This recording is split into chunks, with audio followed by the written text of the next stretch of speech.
Hello, my name is Ira Braus. I'm Associate Professor of Music History at the Hart School, and I teach a class called String Quartet Literature. Now, you might think that a music history professor teaching a string quartet literature class would do something like play recordings of quartets representative of different styles and have the students write papers on them and not much else. But in this class, we do something rather unusual. We familiarize ourselves with the core string quartet literature, that is, string quartets from Haydn to Max Reger, by sight reading them.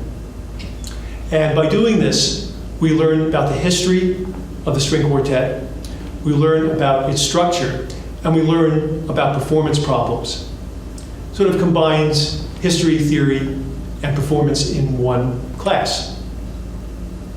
Today, the students are going to read the String Quartet in B-flat, Opus 67 by Johannes Brahms. And we hope you enjoy the class. All right, today we're going to read the B-flat String Quartet of Brahms, Opus 67. Last Thursday we read the first published quartet, and this is the last quartet. And when we read the first quartet, we heard echoes of Beethoven, echoes of Schubert. In Beethoven, we noticed the very dense thematic development in the music. And the Schubert, the interesting use of harmony, especially the juxtaposition of major and minor, for expressive and dramatic reasons. Well, in this quartet, the third quartet, Opus 67, there are going to be echoes of Beethoven and Schubert for the same reasons. But there's echoes of another composer as well. I'm going to play you a little bit of a quartet and see whether you recognize this quartet. Tell me who you think the composer is and maybe even the title of the quartet.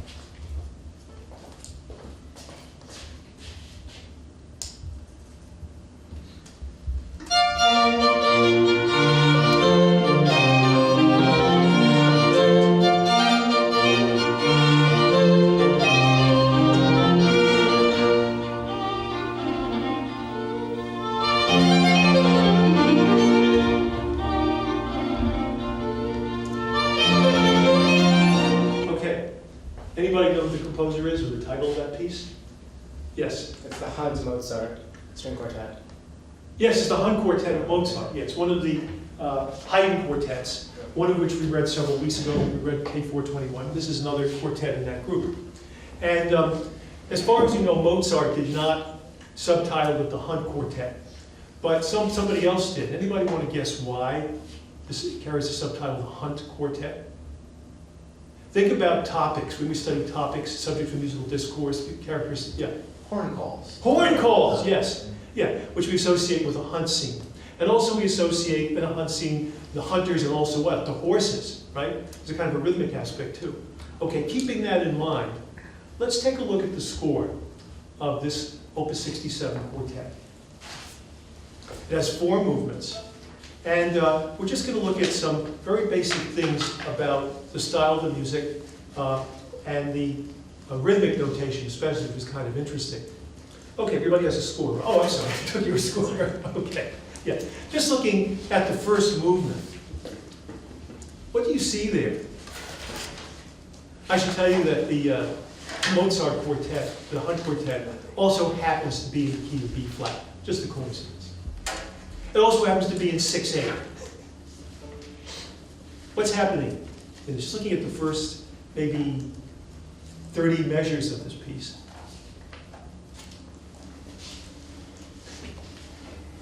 It's the horn topic. Horn topic, yeah. Okay, but the thing is that Brahms just doesn't literally copy Mozart. Okay, great composers take material and they add their own imagination to it. What's Brahms doing, and just the very opening those horn calls, that not exactly what Mozart is doing, just in terms of the rhythm. Something that we expect in Brahms, though, who likes to play around with meter, rhythm a lot. Just look at the notation. Is it a simple 6/8 time? Why not? Because it creates hemulus. Okay, well that's one way of putting it, yeah. But just on a much more elementary level, look at the notation. Look at the notation on the first bar. Is that a straight ahead 6/8 meter. What's a little bit unusual about, yeah? Well, he accents the weakest beats. Yes, he accents the third and the sixth beats, da da da dee, da da da, okay? And then he continues that pattern, doesn't he? Because the violin, two, and viola playing, what happens, how did the rest of the quartet answer that? The same way, right? Okay, and if you look at measure 8 and measure 9, what happens to the rhythm there? Is it straightforward like Mozart's?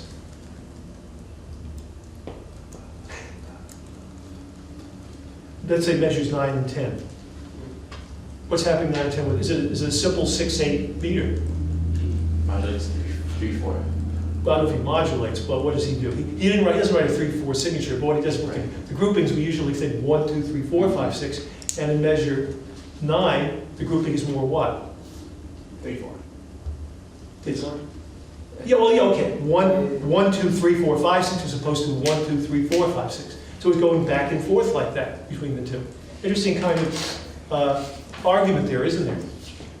And if you notice, reading on at, say, measure 29 and 30, you have these scale figures, just like we heard in some of Mozart, these little filigree things, okay?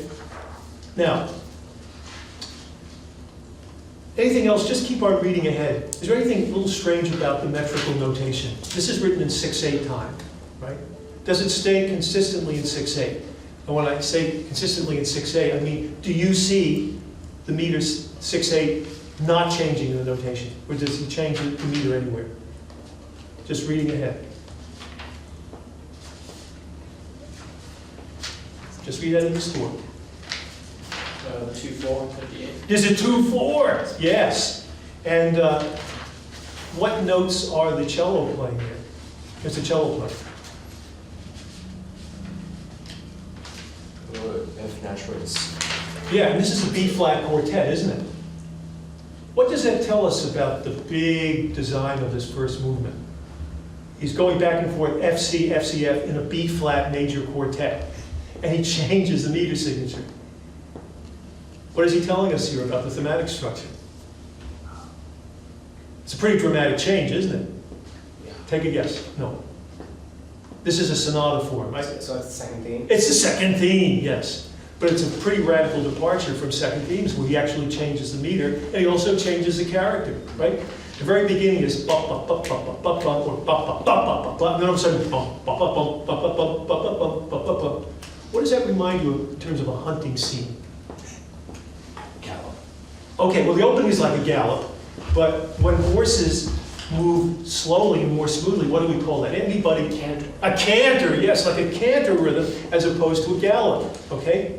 Do you see these incredible types of juxtapositions, and they're all an expansion of this hunting topic, okay?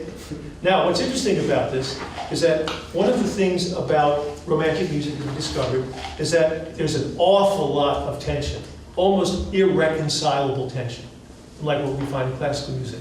Okay, the themes don't really balance out that nicely with intent, okay? Because there is a lot of conflict in life, isn't there? Okay? Now, let's look at the very end of this piece, the coda. Let's say starting around measure 303. What's interesting about the notation here?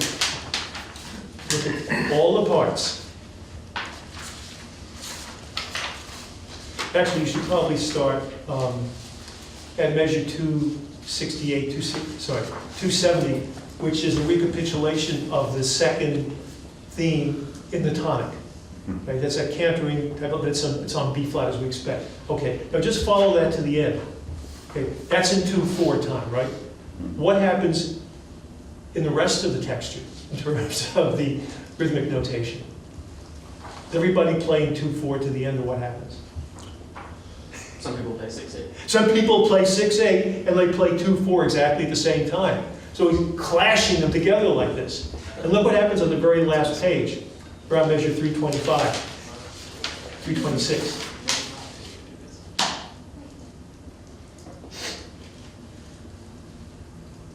Everybody's playing 2/4, but the lower strings are playing what against the 16th notes in the violins? They're playing triplets, okay? So in a sense, he's carrying over the 6/8 and just writing it as triplets, okay? This is, you might say, kind of polymeter, okay? But it's bringing these two different types of horse walking, if you will, together at the end, creating a very, very humorous type of effect. Very often in romantic music, the clash, can be, absolutely painful to listen to. But here, he's giving a kind of a humorous twist. And we're going to discover that when we play the movement. Right. So let's read the first movement. No repeats. And it's very important to really exaggerate the accents and the sforzandi. Okay. This is one way of controlling the tempo also. And when there are scale figures, make sure you really lean on the first note of each group, so everybody hears where the big beats are. Right. Okay, what is set the tempo for us? Take a look at the score, see what kinds of figures you have here. And vivace means playful, but not overly playful, because if we're too playful, we'll not be able to play the piece. Tempo that'll keep it moving, but also keep it relaxed enough so we can actually hear this interesting accent pattern. He's going from this accent on beats 3 and 6 to accents on 1, 3, and 5, and that kind of thing. Needless to say, we really have to hear this in 6/8 time. You can't count in 1, 2, because you're going to get into some trouble very quickly in the piece. Just 1, 2, 3, 4. Whatever tempo you choose. Okay. Why don't you just play measures 3 and 4? 1, 2, 3, 4, 5, 6. Okay, that might be just a hair on the slow side. Oh. Okay, because we do want to hear at least one, principal stress on beat 1 and then one secondary stress on beat 4, but it's too slow. The two stresses will sound exactly the same. Oh. 1, 2, 3, 4, 5, Yeah. 6. Okay,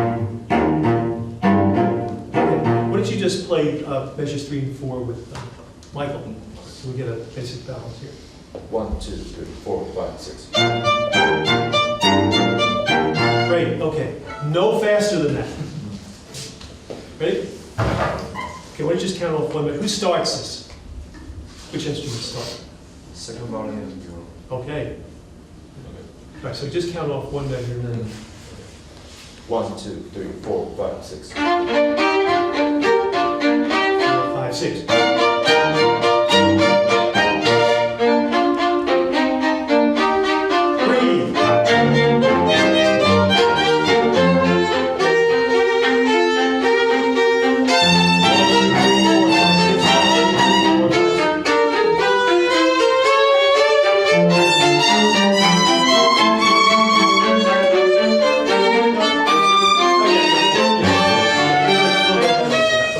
Yeah, Oh, sorry. what happens at 15, the coordinates got a little bit too slow. Okay. I did 1 bar versus 2. Okay, all right. So anyway, yeah, just make sure if you're counting the, count 8th notes, especially on these long notes, on the quarter notes. Why don't we just take it from the beginning? But it's good. 1, 2, 3, 4, 5, 6.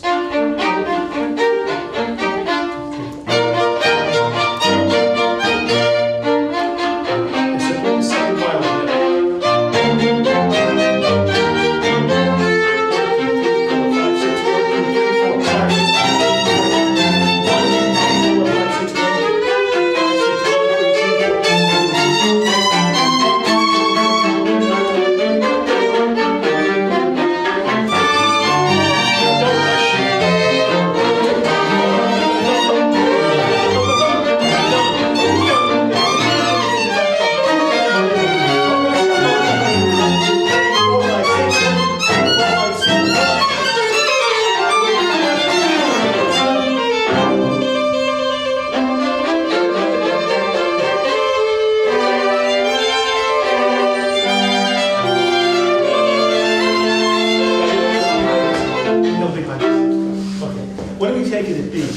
It's very enthusiastic, but it's starting to rush. And when you have these little trill figures, really lean on the first one. I mean, it sounds a little bit unmusical, but if it's not really tight rhythmically, people are going to get lost. Okay, so really think Right. What do we take it at letter B?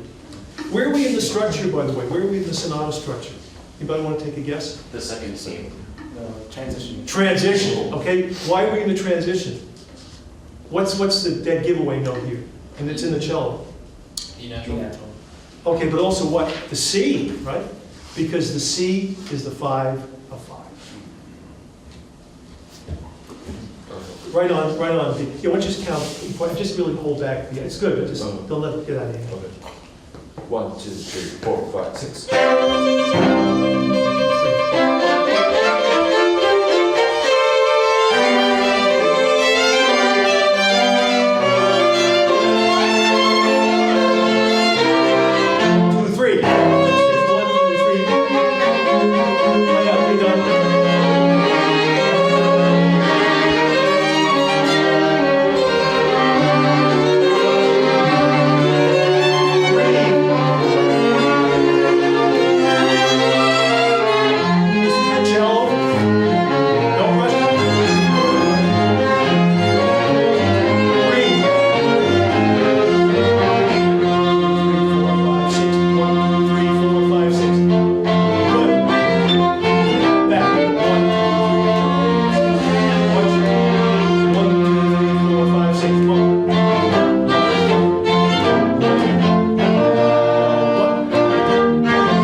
What do you make of the beginning of this development section?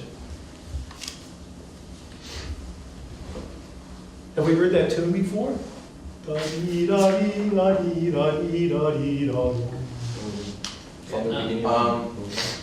I want to say from C. It's recalling C. C. So measure 50, around measure 51-ish.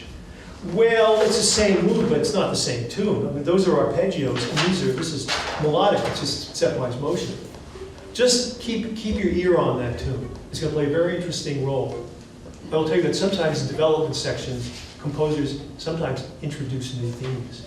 This has an interesting function, though, in this development section. Why don't we just take it on the second ending? Okay. Why don't you count it, just, 1 minute. yeah. 1, 2, 3, 4, 5, 6.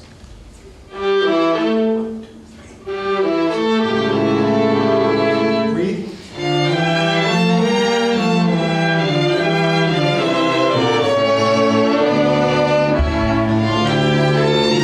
Yes.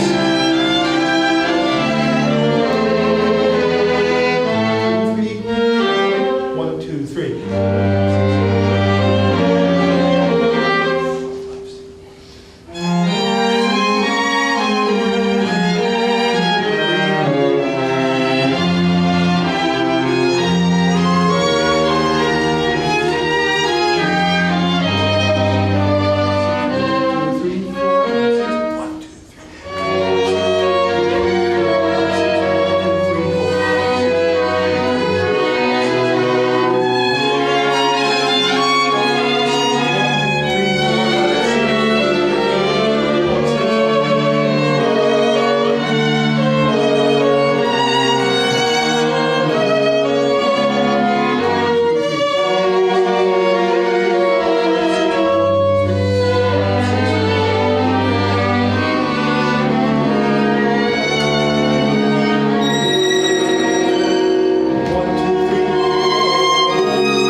while we're stopping, what was the function of that da-dee-da-dee-da-dee-da-da that we heard at the beginning of the development section? Did it come back? Anybody? It's like a little song form within the development. Yeah, it's like it's like a little frame, right? Yeah, so we have that little tune, almost a Schubertian type of tune that introduced the development section, and then the real development section, all the motivic work, and then it ended, right? Kind of framed it, and also was the retransition, right? Back, it blossomed to the retransition back to the recapitulation. Okay, why don't we just take it at, right on the second theme recap, that's measure 265. Okay, don't play any ties if you have them. Why don't you just reset the tempo for us? 1 and 2 and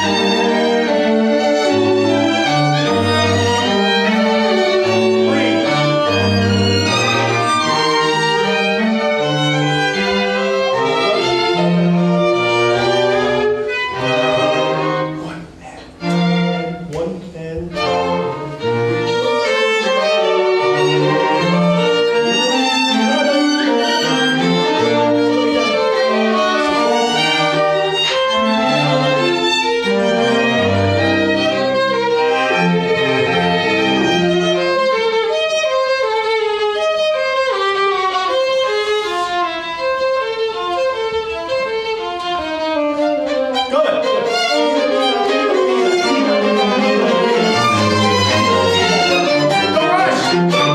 4, 5, 6. Yes. 1. Breathe. One and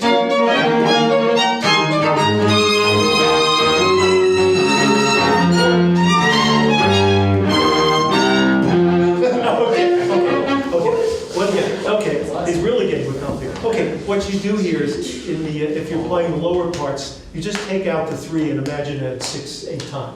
Okay? Just like the very beginning, it's just 3 groups of 2 instead of 2 groups of 3. And in the upper parts, that interesting little palindrome, right, of the 8th note followed by 2 quarters followed by an 8th note. Okay? How do you survive that? What do you have to do?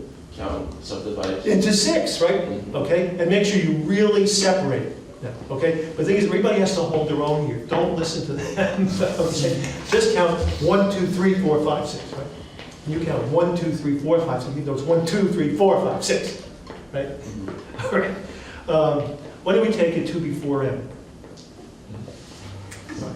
Why don't you give us 1, 2, 3, 4, 5, 6. 1, 2, 3, 4, 5. 2, 3, 4. Okay, yeah. See, we have to go back between the, but the thing is that you're keeping, you know, the dotted quarter and the quarter in mind, they're equal, but the subdivisions change. You have to be ready for that. One more time. 1, 2, 3, 4, 5, 6. 1, 2, 3. 1, 2, 3, 4, 5, 6, 1, and 2.